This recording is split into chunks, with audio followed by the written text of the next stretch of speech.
एक नया स्कूल खोलना, यह सपना तो बहुत लोग देखते हैं। लेकिन एक छोटी सी गलती, एक चूक, इस पूरे सपने को ना शुरू होने से पहले ही खत्म कर सकती है। और वो गलती अक्सर एकेडमिक्स में नहीं होती, बल्कि होती है बजट बनाने में। तो आज हम इसी पर बात करेंगे कि एक नए स्कूल की आर्थिक नींव को मजबूत कैसे बनाया जाए। सोचने वाली बात है ना। स्कूल की क्वालिटी, टीचर्स का जुनून, वो सब अपनी जगह है। लेकिन अगर पैसों का हिसाब किताब ही बिगड़ गया तो खेल खत्म। खराब बजटिंग ही वो अंधे का दुश्मन है जो बड़े बड़े एजुकेशनल विजन्स को डुबो देता है। तो सवाल यह है कि लोग गलती करते कहाँ हैं? अक्सर शुरुआती जोश और उत्साह में, जैसा कि यहां दिख रहा है। लोग उन चीजों पर खर्च कर देते हैं जो अच्छी तो लगती हैं, पर शायद उतनी जरूरी नहीं होती। जैसे कि आलीशान बिल्डिंग का काम एक ही बार में शुरू कर देना, विदेश से महंगा फर्नीचर मंगवा लेना, या फिर फैंसी सजावट पर बेहिसाब पैसा लगाना। ये छोटी छोटी गलतियां मिलकर एक बहुत बड़ा आर्थिक बोझ बन जाती हैं। तो इन सब से बचने का रास्ता क्या है? चलिए एक नज़र इस रोड मैप पर डालते हैं। हम समझेंगे कि बजट इतना ज़रूरी क्यों है, कुल बजट कैसे तय करें, कहाँ स्मार्ट तरीके से बचत की जा सकती है और कहाँ पैसा लगाना ही लगाना है। और आखिर में हम एक एक्शन लेने लायक ब्लूप्रिंट पर पहुंचेंगे। तो पहला पड़ाव, बजट की जरूरत क्यों है। देखिए, इसे सिर्फ एक फाइनेंशियल डॉक्यूमेंट की तरह मत देखिए।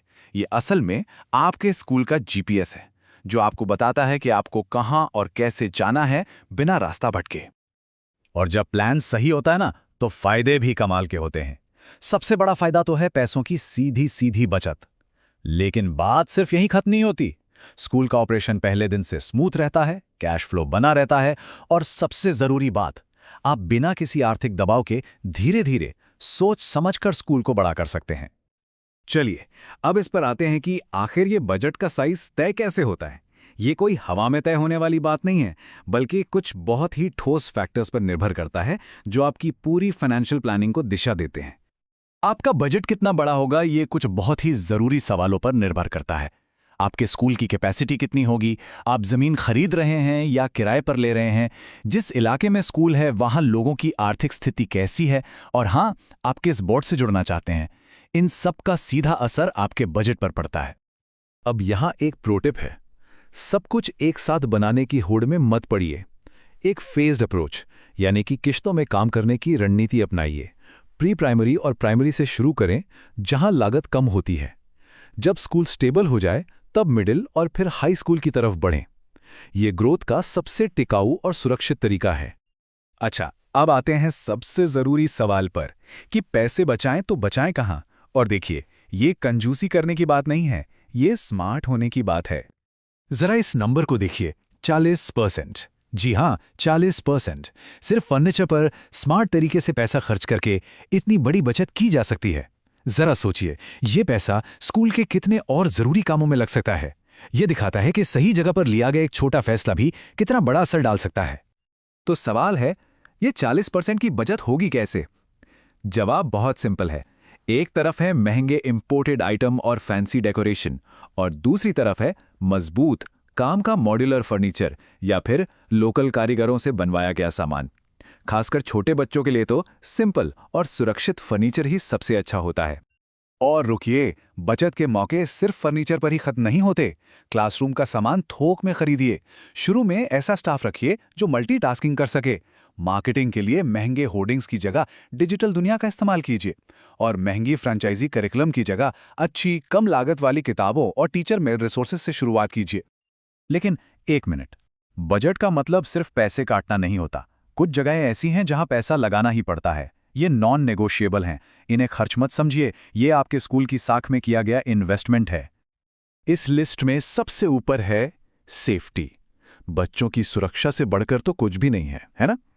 सीसीटीवी कैमरे, फायर सेफ्टी उपकरण, एक फर्स्ट एड रूम और ऐसा फर्नीचर जिससे बच्चों को चोट न लगे। इन चीजों पर कभी कोई समझौता नहीं हो सकता। दूसरी जरूरी चीज है सारे कानूनी काम पूरे रखना। बिल्डिंग सेफ्टी सर्टिफिकेट से लेकर टीचर डॉक्यूमेंटेशन तक हर कागज दुरुस्त होना चाहिए। ये आपको भविष्य की परेशानियों से तो बचाता ही है, साथ में ये भी दिखाता है कि आप एक प्रोफेशनल संस्थान हैं। और अब शायद सबसे जरूरी इन्वेस्टमेंट, अच्छे टीचर्स। एक स्कूल की असली पहचान उसकी बिल्डिंग से नहीं, उसके शिक्षकों से होती है। अच्छी प्रतिभा को अपनी ओर खींचने और उसे स्कूल में बनाए रखने के लिए उन्हें अच्छी सैलरी देना बहुत जरूरी है। ये लाइन समझिए सब कुछ कह देती है। अच्छी टीचर्स मतलब अच्छी पढ़ाई मतलब खुश पेरेंट्स, और खुश पेरेंट्स मतलब ज्यादा एडमिशन। ये एक सीधा और सरल समीकरण है। शिक्षकों पर किया गया खर्च सीधे आपके स्कूल की सफलता में बदल जाता है। तो ठीक है, हमने ये तो समझ लिया कि कहाँ बचाना है और कहाँ लगाना है। पर अब बात करते हैं रोज की आदतों की, जो आपके बजट को पटरी पर बनाए रखती हैं। इसी को कहते हैं फाइनेंशियल डिसिप्लिन। ये जो 6 आदतें हैं ना, इन्हें बस अपना लीजिए, बजट कभी हाथ से बाहर नहीं जाएगा। कुछ भी खरीदने से पहले कम से कम 3 जगहों से भाव लेना, जरूरत के हिसाब से फर्नीचर खरीदना, न कि एक साथ सब कुछ भर देना, और हर महीने खर्चों का हिसाब करना। ये छोटी छोटी आदतें ही फिजूल खर्ची को रोकती हैं। तो चलिए, अब तक की सारी बातचीत को एक फाइनल ब्लूप्रिंट में पिरोते हैं। ये आपके लिए एक रेडी रेकनर की तरह है, जिसे आप अपना बजट बनाते समय इस्तेमाल कर सकते हैं। ये टेबल समझिए आपके पूरे बजट का निचोड़ है। एक एक करके देखते हैं। इंफ्रास्ट्रक्चर एक साथ नहीं, चरणों में।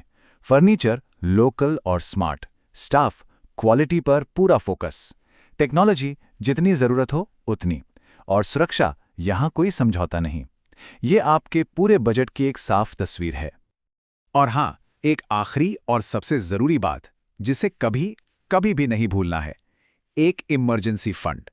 कोई भी अप्रत्याशित खर्च कभी भी आ सकता है, इसलिए कम से कम 3 महीने के ऑपरेशनल खर्च के बराबर एक सेफ्टी फंड हमेशा अलग रखिए। यह है आपका फाइनेंशियल सेफ्टी नेट। तो इस पूरी चर्चा के आखिर में मैं एक सवाल छोड़ना चाहूंगा। अगर एक नया स्कूल शुरू करना है तो वो एक कौन सा बजट फैसला होगा जो उसकी किस्मत तय कर देगा? क्या वो एक शानदार बिल्डिंग है, या फिर बेहतरीन टीचर्स पर किया गया निवेश? सोचिएगा जरूर।